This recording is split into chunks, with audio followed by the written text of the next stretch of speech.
ಅಭಿಮಾನಿಯನ್ನೇ ಕೊಲೆ ಮಾಡಿಸಿದ್ರ ನಟ ದರ್ಶನ್.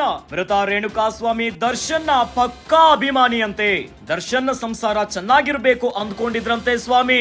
ದರ್ಶನ್ ಸಂಸಾರ ಹಾಳು ಮಾಡಿದ್ದೆ ಪವಿತ್ರ ಎನ್ನುವಂತ ಕೋಪ. ಪವಿತ್ರ ಮೇಲೆ ಮೃತ ರೇಣುಕಾಸ್ವಾಮಿಗಿತ್ತು ಆಕ್ರೋಶ. ಹೀಗಾಗಿ ಪವಿತ್ರಾಗೆ ಕೆಟ್ಟ ಮೆಸೇಜ್ ಮಾಡ್ತಿದ್ರಂತೆ ಸ್ವಾಮಿ. ರೇಣುಕಾಸ್ವಾಮಿ ಕೊಲೆ ಪ್ರಕರಣಕ್ಕೆ ಸಂಬಂಧಿಸಿದಂತೆ ಅಭಿಮಾನಿಯನ್ನೇ ಕೊಲೆ ಮಾಡಿಸಿದ್ರ ದರ್ಶನ್ ಎನ್ನುವಂತ ಪ್ರಶ್ನೆ ಮೂಡ್ತಾ ಇದೆ. ಮೃತ ರೇಣುಕಾಸ್ವಾಮಿ ದರ್ಶನ್ ಅವರ ಪಕ್ಕಾ ಅಭಿಮಾನಿಯಂತೆ. ದರ್ಶನ್ ಸಂಸಾರ ಚೆನ್ನಾಗಿರ್ಬೇಕು ಅನ್ಕೊಂಡಿದ್ರಂತೆ ಸ್ವಾಮಿ.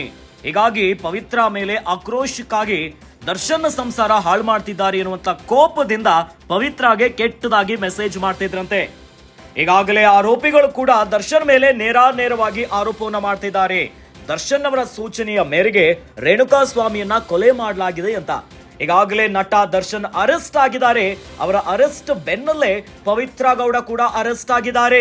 ಪವಿತ್ರ ಗೌಡಗೆ ಕೆಟ್ಟದಾಗಿ ಮೆಸೇಜ್ ಮಾಡ್ತಿದ್ರು ಎನ್ನುವಂತ ಆರೋಪ ಬರ್ತಾ ಇದೆ. ಇನ್ನು ಹೀಗಾಗಿನೇ ನಟ ದರ್ಶನ್ ಅವರ ಸೂಚನೆ ಮೇರೆಗೆ ಕೊಲೆ ಮಾಡಲಾಗಿದೆ ಅಂತಿದ್ದಾರೆ. ಮತ್ತೊಂದೆಡೆ ಅಭಿಮಾನಿಯನ್ನೇ ಕೊಲೆ ಮಾಡಿಸಿದ್ರ ನಟ ದರ್ಶನ್ ಎನ್ನುವಂತ ಪ್ರಶ್ನೆ. ಮೃತ ರೇಣುಕಾಸ್ವಾಮಿ ದರ್ಶನ್ ಅವರ ಪಕ್ಕಾ ಅಭಿಮಾನಿಯಂತೆ. ದರ್ಶನ್ ಸಂಸಾರ ಚೆನ್ನಾಗಿರ್ಬೇಕು ಎನ್ನುವಂತ ಕಾರಣಕ್ಕೆ ಪವಿತ್ರ ಗೌಡ ಮೇಲೆ ಅವರಿಗೆ ಆಕ್ರೋಶಗಳಿತ್ತಂತೆ. ಹೀಗಾಗಿ ಕೋಪದಿಂದ ಕೆಟ್ಟದಾಗಿ ಪವಿತ್ರ ಗೌಡಗೆ ಮೆಸೇಜ್ ಅನ್ನ ಮಾಡ್ತಿದ್ರಂತೆ. ಈಗ ಅಭಿಮಾನಿಯನ್ನೇ ಕೊಲೆ ಮಾಡಿಬಿಟ್ರ ದರ್ಶನ್ ಎನ್ನುವಂತ ಪ್ರಶ್ನೆ ಮೂಡ್ತಾ ಇದೆ. ಒಂದು ಕಡೆ ದರ್ಶನ್ ಬಂಧನ ಆಗಿದೆ, ಮತ್ತೊಂದೆಡೆ ಪವಿತ್ರ ಗೌಡ ಅವರ ಕೈವಾಡ ಇದೆ ಎನ್ನುವಂತ ಶಂಕೆ ಮೇರೆಗೆ ಅವರು ಕೂಡ ಅರೆಸ್ಟ್ ಆಗಿಬಿಟ್ಟಿದ್ದಾರೆ.